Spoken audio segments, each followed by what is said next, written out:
the Misfits.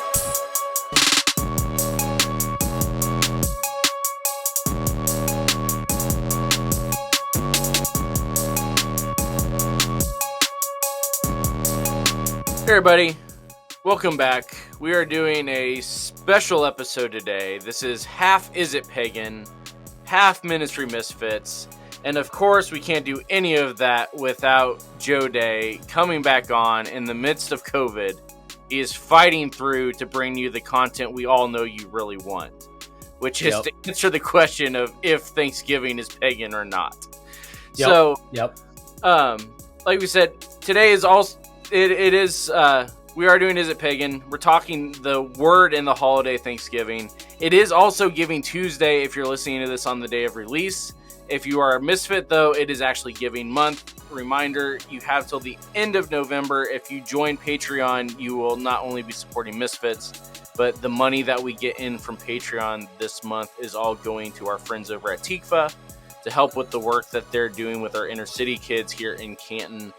So go to Patreon, ministrymisfits.com, patreon.com /ministrymisfits, and you'll be able to join there at any of the levels, get access to all the fun features, including the episode we just did with Joel Bowman, talking mental health and gun violence and all that good stuff. Well, I guess that's not good stuff. All the other extra goodies that are on there, including the Bible studies as well. So go check that out.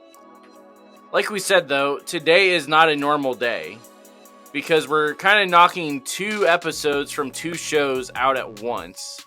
And doing so in, I guess, since you had me run this show, Misfit style fashion. So we're going to start by answering the question, though, of... Is it pagan? Yes. Is it pagan? Is Thanksgiving pagan? If you have no idea what I'm talking about, Joe and I started this thing as a joke, and then we decided to keep it going, where every holiday we get together and answer the question as far as if it's pagan, including Mother's Day and Father's Day and all of that. The best part is people within our field have done so much more extensive research that it's hilarious to me that this has ended up becoming a thing, that we're just doing all of the holidays. Right. Well, and not only that, but like they've done all this extensive research and do all this academic work and then still come up with the fact, well, it has some pagan roots, and we're sitting here like, no, it's not that hard to use Google. Yeah. So today, though, we're going to answer the question of if Thanksgiving is a pagan holiday. And so, Joe, I have a question for you how were you taught as far as what the Thanksgiving story is? What was your growing up as far as what Thanksgiving was? Oh, so you're teeing me up to already aggravate some people right out the gate. So that's why I bring you on. So yeah, absolutely. I make you look mild. So here's the deal. My upbringing is very East Coast, and so it was all straightforward Pilgrims, Native Americans, the whole 9 yards, like every cliche and grossity about that very like kids story sort of upbringing about it that you could get as far as this goes. And honestly, to be honest, I can remember for the very short time when I was a kid, when I was a part of a Sunday school program, the church wasn't deviating too far from it. It just was more of like the God flavored portion of it, painting everybody to like be great people and all of that sort of stuff, and like they came together under God and all of that sort of stuff. But it was still that same very and for if you haven't caught it from my tone of voice, for anybody who doesn't already know this, that's all a fairy tale. That I mean, that there are some people that by name and maybe general reference that there's some association to be made, but otherwise it's a fairy tale. And certainly uh, is not something to be associated with the Christian church and all of that. So Right. So, I grew up going to Christian school. And so it was very much of what you were just saying, as far as it's all very much a big party. Everybody's celebrating together because the Native Americans helped us survive. And yeah, so we have to go and we threw a big feast. And it was all about thanking God for keeping us alive during the winter and for us making new friends. yeah, And it started this great thing that we now call America. So obviously, it's not pagan in origin, but the myth we need to dispel at the moment is that it's Christian in origin. Because right. who are the pilgrims, Joe? Who at least that you were taught, who were the pilgrims? Oh, I feel like at some point I was taught that they were the settlers of the land, I guess, like people coming from another country and came to settle the land and all of Why? that. Oh, just to settle. Yeah, yeah. Like I said, cupcakes and Yes. unicorns going on here. Um so that the way it was taught, a lot of those details were get as little specificity as you can, maybe a little bit of hand waving to get to the point of, like you said, praise God. We got to praise God for the meal. Pray, think about the meal. We're all together. Like it's all kind of like moving very quickly past, there's nothing to see here. There's nothing to see. Um, yeah. So that at one point it was them there but I feel like the general consensus were different flavors of they were explorers that were saved by the Native Americans, and thus everybody came together for a big happy meal because I'm picturing everybody them was all friends. sitting down with Happy Meal boxes now. Thank you for Yeah, that. yeah, No, yeah. yeah. So that's one theory that's out there that's wrong, but it's out there. The other theory that's out there and is also completely wrong is that the pilgrims were all religious refugees that were escaping persecution and they were all Puritans, which is the other version that you hear all the time. It was Yeah. about the Puritan church, and they were trying to leave the Anglican persecution. So they went to Holland first, and then got persecuted there, and so they came over here and settled down, and God blessed them, and now we have the big city on the hill and everything else. Right. Here's what the actual facts of the matter are. 37 of the 102 people that were on the boat were Puritan separatists. They were Right. separating themselves out from England as Puritans. They wanted a religious settlement to live. 37 out of 102, Joe, I am not math, but is that a majority? No, not even a little bit. Not even close. Most of the pilgrims were not Puritans or separatists. No. Most of the remaining were the security force that was hired by the Puritans and the separatists, or were the servants and slaves of those Puritans. Exactly. They wanted to come over and establish, surprise, surprise, a Christian nation. Yep. These are Christian nationalists that are coming over, and they actually settled in the wrong spot because they wanted to go as far away from England's grasp as possible so that they could set up a puritanical government while still being able to enjoy the benefits of being English citizens. Right. The problem was they landed in the wrong spot and were very, very close to the Virginia colonies. Yeah. And so, as a result, the Mayflower Compact that was signed, establishing them as a colony, was one where the Puritans would be able to rule, but without actually establishing the Christian government that they desired. And because of this, they did not get the support that they were supposed to be getting from the crown, which is Right. why when the winter hit, They had to find help elsewhere. And so you have the indigenous people that come and do provide help for them and everything else. But the exchange was not done in an evangelistic manner like we like to be told. It was done in a, we are glad to receive the help, and then as soon as the help is received, we now take your lands. Yep. Yeah, it was very much. It was a lot closer to a bait and switch than it was some It was kind a of happy 100% bait and days. switch. Yeah, And this is where we see the reality that the Thanksgiving Day was one snapshot of peace prior to lifetimes and generations of oppression. Yeah. That's so one of the things that I find fascinating about discussing this specific holiday is the grumblings of pagan association live so far underneath the surface because this is, I mean, short of a conversation about July 4th, the the day for nationalists.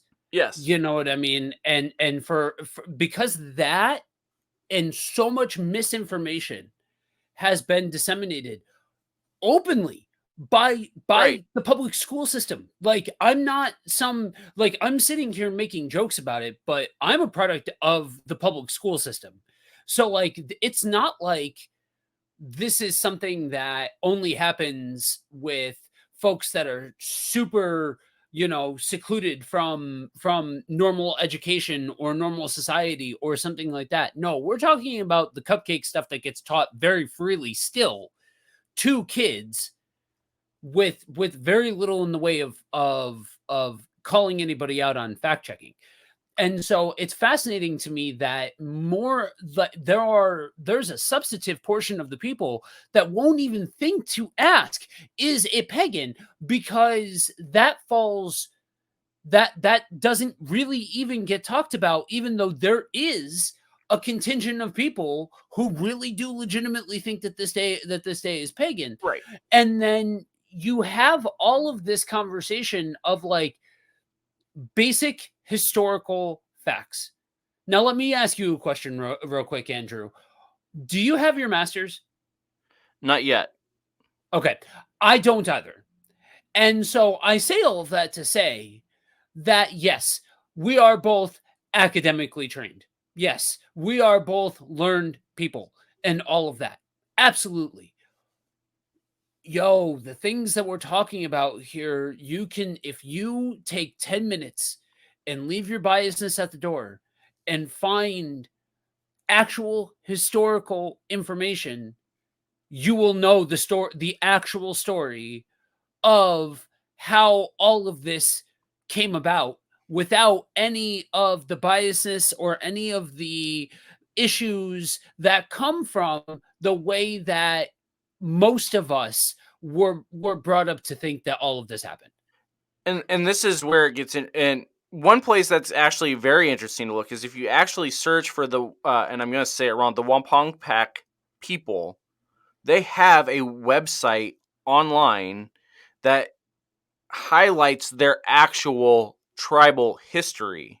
And they have an entire section on this day. It's not hard to find if you actually go looking for it. When we're talking about these sort of things, this is exactly, Brandon and I covered this when we did the Cold War theology episode. The American roots for what becomes what we describe as Cold War theology starts right here. It starts with the Puritans coming over and declaring that they are going to start a nation that will be a city on a hill. That's where our churches are getting this information from. That's where our Christian schools are getting this information from as far as what the Thanksgiving holiday is actually about in America. The public school is going the opposite direction. We've got the doctrine of discovery going on here. This is colonization as far as the colonization trumps any of the oppression that was presented. those things, while not necessarily pagan, are definitely not Christian. Those things deny the Imago Dei. They deny love of neighbor. They deny all of these different things.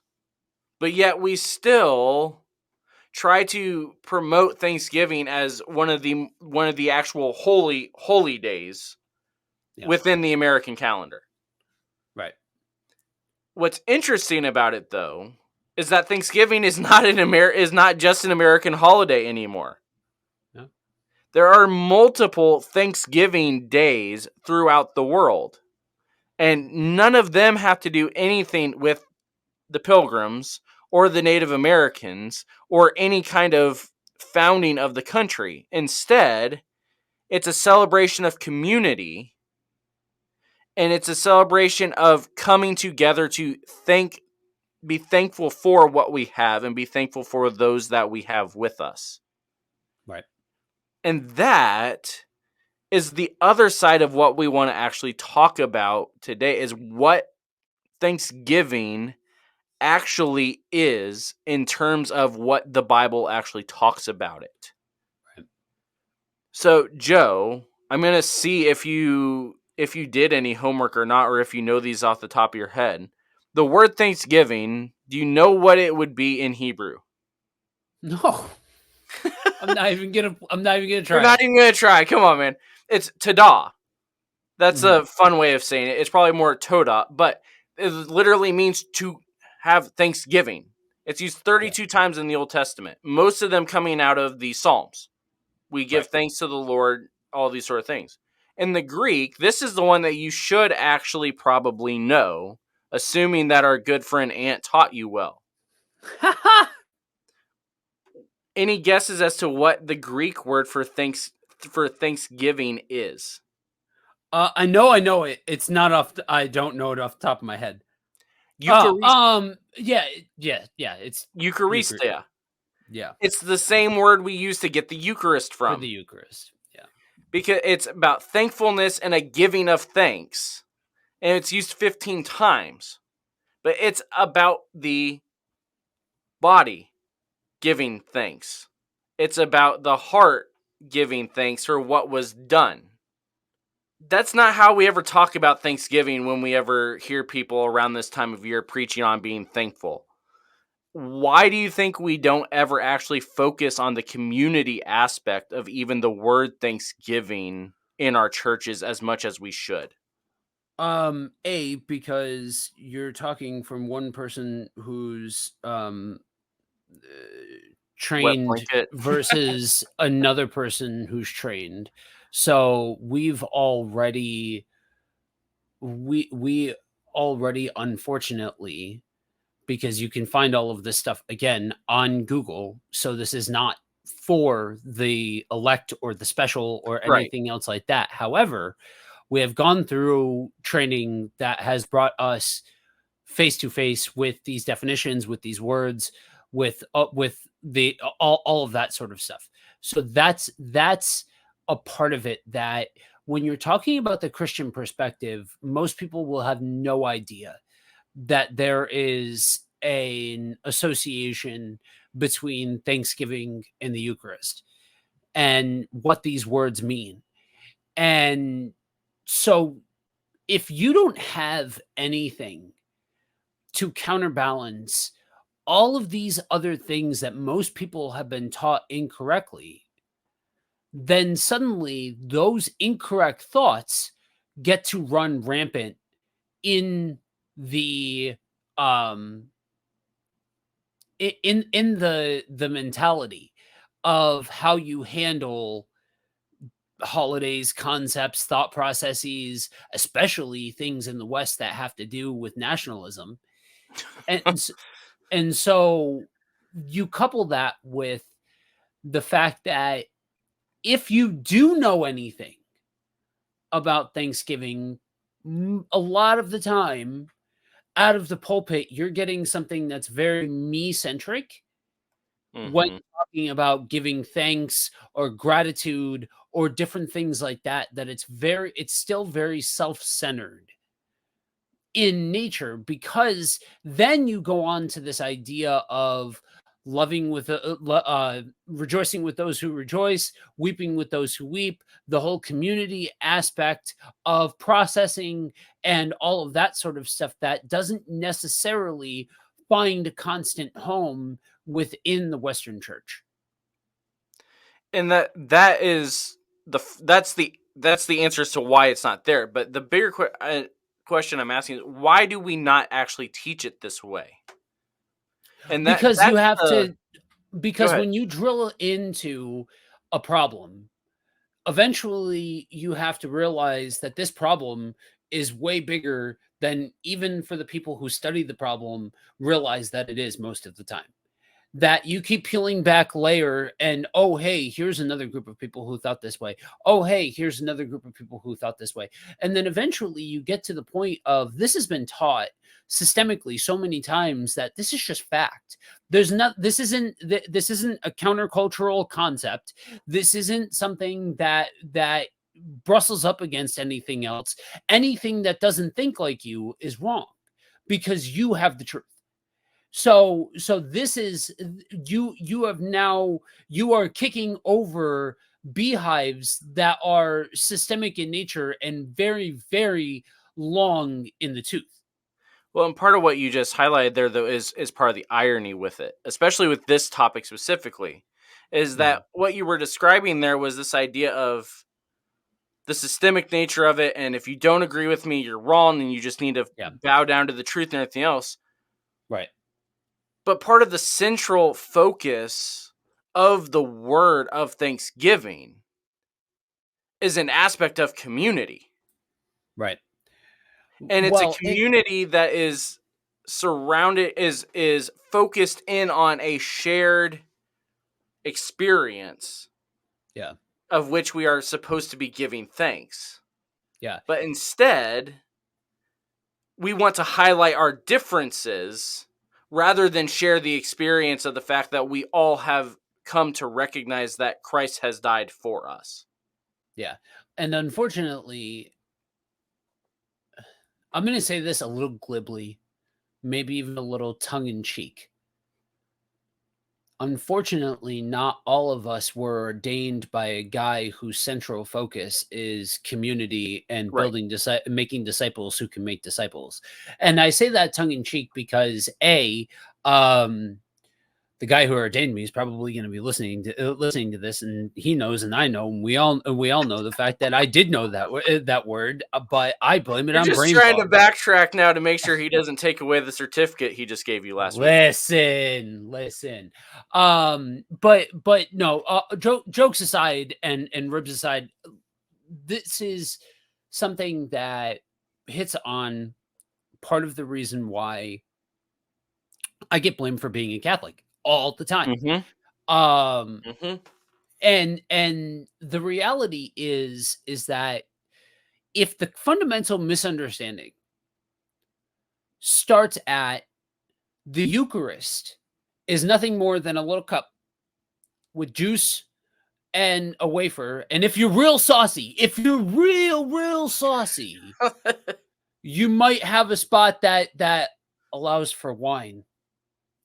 Um that if that's the sum total of your experience, and maybe you have some peppering of, I have to deal with my sin and shame in order to take this cup, that this cup is a reminder of everything that I've done wrong and I have to get right in order to take it, then you've that ship of community, of coming together to engage together in this idea of the death, burial, resurrection, dude, that ship is gone. That ship was Mm-hmm. never, you were never in path of that ship. You were taking some Welch's and a gross little cracker. That's what you were doing. And I don't mean to be a jerk. I really don't. But part of the path that I have been on for the last year has brought me very closely associated with this idea of what does it mean to have community? What does it mean to take the communion? What does it mean to live in light of the resurrection? And in addressing these very central questions that are the very foundation and very bedrock as to why a day like Thanksgiving can be so significant. Not because thou shalt celebrate on the last Thursday of every November. No. But okay, so we have this day that's central around this idea of giving thanks. What happens if we use that as an as a day to acknowledge and teach the community aspect of this giving of thanks and what that means and all of that sort of stuff? Yes, obviously the counter argument is, should we have that be the only day? No, just like Easter shouldn't be the only day that we remember the resurrection. But if there's a day dedicated to it, then why don't we take advantage of it? Like, come on.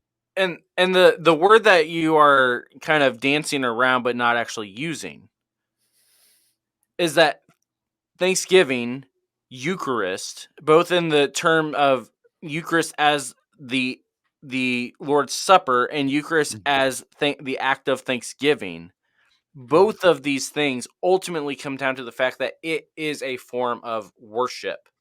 Yes. And this is one of the few areas of worship that has to be done corporately.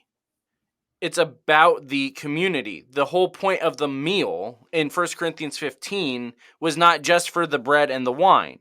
It was about a gathering of the community to share a meal together and to give thanks for what God had blessed the community with, and to remember and to proclaim the Lord's death until he comes. So real quick, we always have one of these on every single episode because somebody is stepping into somebody else's environment and all of this sort of stuff. So this one's mine. Real quick. So BWC, for those of you guys that are coming by way of the Buddy Walk community, please understand that Andrew and I have been working together for years, plural with an S. And if there was in any way, shape, or form an opportunity, or I thought that Andrew would take an opportunity to say that you have to be in a specific church building, in a specific posture, in a specific context, in order for communion to matter, then we would not be working together. So please do not hear what this man is not saying, because he is not saying any of those baggagey things that unfortunately a lot of you guys have heard and all of that sort of stuff.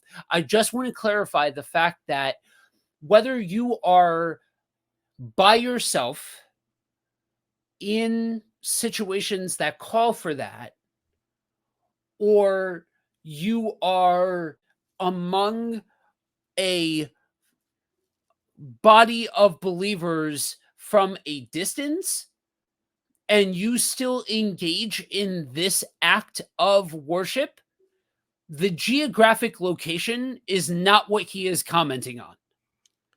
We're talking about the body. Yes. It's about the body. And that's part of why we need to break down one other word that gets thrown in all the time with Thanksgiving to actually narrow down what it means when we are told to pray prayers of thanksgiving, or to give I can't now, I just lost the other phrase that comes with it, but the other phrases in Philippians that we have with the idea of giving thanks to God. That's the phrase, giving thanks to God. Giving thanks. You know, those are the things that we need to look at. And the fact of the matter is that worship is the goal. Right. Regardless of all of this, worship is the goal. So if you don't hear anything else we say, one is that Thanksgiving is not pagan. Thanksgiving is not Christian, but the concept of Thanksgiving is a Christian form of worship to God. Yes. And it's done as part of the body. Yeah. Now, for those that want to continue, The other word that gets thrown around a lot with Thanksgiving is the idea of praise. Yeah. So, Joe, if you were to define praise, because you are, at least at the moment, the only musician in the room, what is praise when we're talking about praise? How would you define it? Recognition, yeah, recognition of the thing that you are giving the praise to. That can look like adulation, that can look like music, that can look like spoken word. There's a lot of versions and manifestations of the idea of praise, but at its root, it is just it's that acknowledgement of the thing that you are giving praise to. And the reason why there's so many different pieces is because we have a lot of different words in the text that all get translated to mean the same thing. Right. Praise has a lot of different Hebrew words. Some of them are talking about holiness, some of them Yep. are just talking about attitudes of worship, some of them are talking about public singing, some of them talking about private singing, some of them talking about public prayer, some are talking about private prayer, some are talking about public acts of speech, some are private thoughts. Same thing within the Greek. You've got the Right. idea of honoring, blessing, worship, singing, praying, all of these different things. And in both the Old Testament and the New Testament, Thanksgiving has its own word as Mhm. opposed to praise. Yeah. Yeah. So the They're not the same question thing. so the question then is, why are they not the same thing if both of them are about the act of worship and acknowledgement of the person that is being worshipped? What is the difference? Because one is more definitive than the other, is a spot to start. It is not the sum total of the answer, but when you are enacting in praise, part of why it's so general to try and give a definition to it is because all of these different things are still giving acknowledgement Mm-hmm. of the thing that you are giving praise to. But just because you are giving praise and acknowledging doesn't mean that you're giving thanks.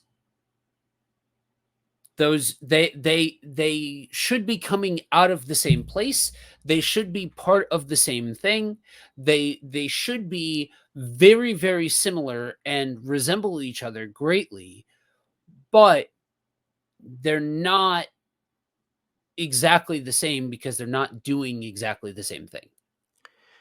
And I would take it one step further. Of they're not just not doing the same thing, they are not focused on the same aspects.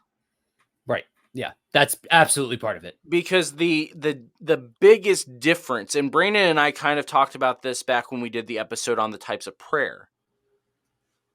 Praise is focused in on the person, or in this case, God, Yeah. the one that you are praising. The giving of thanks is a focus on the action of, or the gift of that person. Yeah. It's a response to something, Yeah. not a reaction to it. Right. And that's where it becomes very difficult when we start talking about things like naming the holiday about Thanksgiving. What does this actually look like in terms of when we talk about praying prayers of thanksgiving versus praying prayers of praise? What does that actually look like? Because it's obviously not sitting at around the table and sharing a meal when we're talking about prayer. Even though we just said that the Eucharist is actually a meal that we share together. So what is the actual root of how Thanksgiving looks? I guess is the way to say it, if I even said it correctly there. What do we think is the key part of Thanksgiving before we can even get to the forms? What is the actual the key piece to make something an act of Thanksgiving? So when so many of these conversations about is something pagan, have a way of making it back to the conversation of the intentionality and motive behind what you're doing. I'm fascinated that I'm having this conversation about Thanksgiving. I understand we're not talking about the day at this point, but I still think it's Well, fun. it's all related. It's all It's all related, real, and that's why we're doing this. right? The when you are in a space of giving thanks, this is something that is lived in, and something that is deeper than just action response. And so that intentionality of how you choose to live your life, the posture in which you live your life, not the individual actions, but at a heart level, at a spiritual level, dictates the pace of the dance here. Mm. That this we need to, in order to really fully wrap our minds around these concepts and why these things are different but still so similar, why these things matter, and why it seems like we're sitting here splitting hairs and all of that sort of stuff, is we need to get out of the tangible as the first and most important aspect of this temporal aspect of this. Sure, it bleeds into that, but that bleeding into starts so much deeper. And that's why it's important to conceive of, before you even start to have these conversations, think about things like relationship, Mm-hmm. and where that every single solitary day component of things sits, because otherwise then you are left with a calendar day that you pick this thing up, you try to figure it out, most people can't quite figure it out, and so they just, oh, it's about football, and put the thing down and move on with their life. You know what I mean? But this is a spirit posture, even before it's a heart posture, even before it's a physical posture.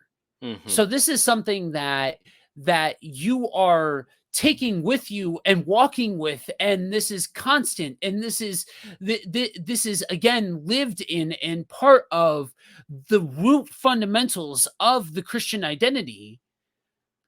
Whereas what you do for praise is is closer to the level of action response. Yes. And that is what I was hoping to get to as far as the root difference, is that Thanksgiving requires an intentional Yeah. shift of worldview in the same way that we talked about it when we talked about it in the episode in the blog we did about contentment. Yeah. Because the act of giving thanks for what we have requires us to forget about the things that we do not. Right. The act of praise is one where it is the response of us in need of something. Yeah. Praise happens when we are in need of connection with the Father again. Praise happens when we need to just praise the Father because of the fact that he has shown himself to us again. Praise happens when we feel like we do not have enough, but we know that he is enough. Yeah. Thanksgiving happens when we are gathered together and are able to see what the Lord actually has provided us with. That's the part of the community aspect of the body. Right. This is why Thanksgiving is one that is supposed to be done in prayer, listed in 1 Timothy 2 as far as one of the public prayers. Right. These are prayers of thanksgiving for the community. These are things where when we gather together for the meal of the Eucharist, we are gathered together as a community with a shared thankfulness that Christ has come and died for us. Right. And that's why I lay out the difference between the praise portion of it and the Thanksgiving portion of it in relation to the individuality aspect. Because if you get caught up in the aspects of Thanksgiving that question whether or not, if you are secluded for whatever reason, does that attitude of Thanksgiving, does that remembering what Christ did, is all of that valid? Is all of that a part of the whole? Does it matter to God? All of those questions that you can get caught in is not, none of that is the important bits of getting focused in on the individual component versus the sum total of the body. Because if you are stepping forward as a part of the body to say, as a body, you have given us this, that happens over here. Praise is this thing that you can use a talent, whatever it is. It doesn't have to be singing. It can just literally be speaking words out of your mouth. It can Some be of us are thoughts. getting thanks that we are not seeing. So Yes. It's not we in the West, we think about praise in the sense of this, whereas praise is this, um and what you just talked about is the reason why we need both. Is because if when you are secluded and you're like, how am I supposed to give thanks when I'm by myself? The focus there is no longer on what you have, it's on what you don't have. So now the response should be praise. yeah. And when you do actually go into a atmosphere of praising God for who he is, Yeah. it reminds us of what he has done. And when we are reminded of what he has done, we remember Right. about the fact that we are not alone in this. The same spirit that is with me here in Ohio is with Joe in Pennsylvania. We are separated, but yet we are not. And so we are able to give thanks even though we look like we are separated out. And this is what Hebrews 11 and 12 is about. Right. The great cloud of witnesses in Hebrews 12 is the great long list of people that he just listed in Hebrews 11. Brandon and I just talked about this a few weeks ago in the episode on faith. We are a body even when we cannot see the other members of our body. Right. And that is something that we can be thankful for, even when it feels like we are alone. Yeah. Yeah. So, and that's why we say what we say about, I'm not usually one to that's a fan of reclaim the day or anything else like that. But if there was a single holiday that even at its root value is most easily associated with the Christian faith, if you it stories aside, fairy tale stories that we started the episode with aside, at its philosophical core, I mean, we're talking about concepts that, yeah, they get secularized, but this is foundational stuff. This is at the bedrock. And this isn't us sitting here pushing up our glasses and trying to tout how intellectually superior we are, because these are all things that anybody can learn, and these are things that are, um if more Christians understood this, the richer their relationship with God would be. Mm-hmm. And it would have to be. I mean, it would be a natural byproduct, because the concept of giving thanks to God as an act of worship is automatically going to draw you closer to what he has actually given you, what he has called you to. You know, that this is, I wouldn't necessarily say we need to reclaim the day. I would say what we need to be doing is we need to actually talk about and teach about Yeah. what this day actually should represent for those of us that are a part of the body of believers. Right. You know, let the football games happen. Let the Yeah. parades happen. Let the family stuff happen. But while your biological family stuff is going on, we also should remember the fact that this is an action that doesn't have to happen one day out of the year for our Christocentric, spirit-filled family to be able to celebrate this type of Right. community and celebration year round. Yeah. Because if we teach this well, we don't have to wait till November. Right.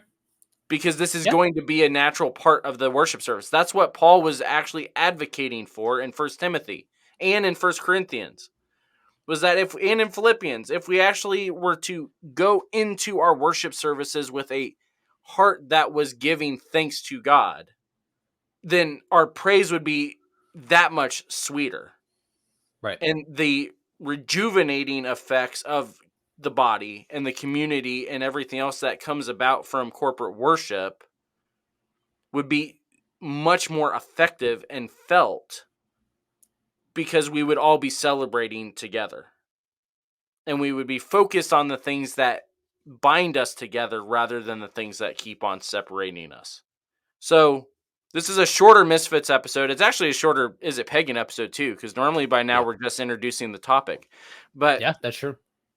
you know, this is one that we wanted to come in, do this for, well, one, for fun, but two, also because of the fact that it is an important concept that we don't talk Yeah. about enough. So And I want to say, for as much as we have bagged on the Western Church, I do understand a couple of key things. One, a lot of churches do things like potlucks and mhm. stuff like that right now, and like community meals and all of that sort of stuff. Two, a lot of you guys are going to be doing family stuff and all of that. If you are doing family stuff, or if you are doing that shared meal experience and all of that sort of stuff, go in peace. We're not trying to give you a hard time about the fact that you guys get together as a family and watch football games and have a meal and all of that sort of stuff. What we're talking about is at that deeper layer, not how you choose to spend that individual day. It's If you about the can heart. celebrate, exactly, if Yeah. you can celebrate your family, if you can celebrate these aspects of what we're talking about, if this is present in that conversation, then fantastic. Then that's what we're talking about. So it's not a matter of do away with the day. It's a matter of, as you engage with this day as a Christian, do an inventory of where you're at around this day. And if you are doing family stuff, is it just a giant stress? Is it more about a presentation than it is about the community aspect of it. All of those questions that, while awkward, while hard to address, they matter. Mm-hmm. And that's we're not saying replace the day or Right. reclaim the day or anything like that. We're saying that we need to, as a church, take the name with us and the Yeah. attitude with us throughout the rest of the year, and not just on this one day where it happens to share the name on the calendar. That's what we're advocating for in this, is that this is an attitude that is sometimes completely unintentionally, but sometimes missed within our churches, especially the churches that get bigger. Some of the smaller churches do this really well. Yeah. They have praise reports. They have times of Thanksgiving built into their services. Right. It's harder to do that the bigger the church gets. Yep. But there's still room for this sort of an attitude to be a part of the worship service, especially when we actually understand what it actually is and what it looks like and why it matters. Right. Exactly. So, Joe, you finally finished the book of Matthew. Yo. So, Joe, everybody should know by now, he's got about 50,000 projects going on at once. Buddy Walk with Jesus, Kingdom on the Road on Fridays with me and Ant, Shell Shock TMT for all you shell heads. The Dynamic Duo is about to launch back up. The Whole Truth is about to launch back up. He's apparently talking about another project that he refuses to give me the name for yet. All these different things. If you are not a part of the Buddy Walk community, go join the Buddy Walk community over on Facebook. You want to check out the current series he's doing, which is For Such a Time as This, walking through the book of Esther. A little bit different than how you did it with Matthew. Yeah. Yeah. For those of you guys from this world, from the Misfit world, I think you guys in particular will enjoy For Such a Time as This. Mainly because this is me way closer to this world than where I tend to hang out and all of that. Mainly because a big inspiration for me addressing Esther is the way that it has been mishandled in the current political scene, in the current public discourse scene, all of those kinds of things. And so, yeah, the third episode is about to launch as of this recording, and the idea is every week will be a new chapter. Yeah, so go check that out, buddywalkwithjesus.com or buddywalkwithjesus on any of the other channels, or you can go to Joe's profile on the guest portal and you can find the links there. It's also going to be very good prep work. Actually, it's technically the sequel to what the next Bible study that we are going to be doing here in the near future. We're going to walk through the book of Daniel for the Patreon Bible study. So if you want to be a part of the Patreon Bible studies, we don't have a date yet, but the Galatians one is still up. So if you haven't checked that out, join Patreon, patreon.com/MrMisfits. Any of the levels get you access to the Bible studies, including the $3 level. So if you want to join in on any of the future Bible studies or check out the Galatian study that's currently up, you can do that at Patreon, patreon.com/MrMisfits. It is giving month still, so now is the time to join, because if you join Patreon in the month of November, your donation also is going to go to Tikva to help do the work that they are doing with the kids here in Canton. And it is about to be the season that started the whole Is It Pagan thing off to begin with, Joe.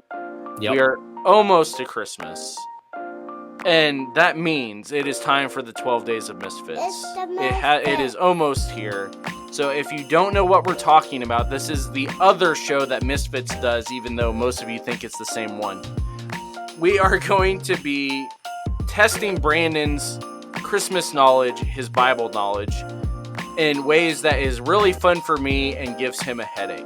So this year, though, we're doing it a little bit different. Instead of him just having to figure out random passages and how they relate to Christmas, this year we're going to test his music knowledge as well. and he's going to have to be able to figure out what carol it is based off of what passage of scripture he just read. So that'll be going on December 13th through the 24th. 12 Days of Misfits. You don't want to miss that. You can subscribe to it through the regular channels you already subscribe to, or you can subscribe to it separately on YouTube through the YouTube podcast link, or you can go to the 12 Days of Misfits site on the Misfits site. So, Joe, thanks for doing this, for marching your way through your COVID there. Like you said, Joe, I'm sure will be back. It's not like we ever can get rid of him. Go check out Buddy Walk with Jesus. Go check out the Esther series. Go join the Buddy Walk community over on Facebook, where we it's a little bit more interactive than the Misfits community, just because for whatever reason you guys don't like to post on Facebook. But go check all that out. In the meantime, we will see you all next week. The Ministry Misfits podcast is a production of Ministry Misfit Media in association with Overwhelming Victory. Dr. Greg Linville and Andrew Fouts are our executive producers, and Brandon Simmons is associate producer. The Ministry Misfits theme song is written and produced by J.D. Laird and Laird Creative Agency. If you would like to get in touch with us, you can email us at ministrymisfitmedia@gmail.com or by following @ministrymisfit on Facebook, Twitter, Instagram, and TikTok. You can also visit our website at www.ministrymisfits.com or through bio.link/Ministry Misfits. If you would like to support Ministry Misfits, you can become a patron by going to patreon.com/Ministry Misfits.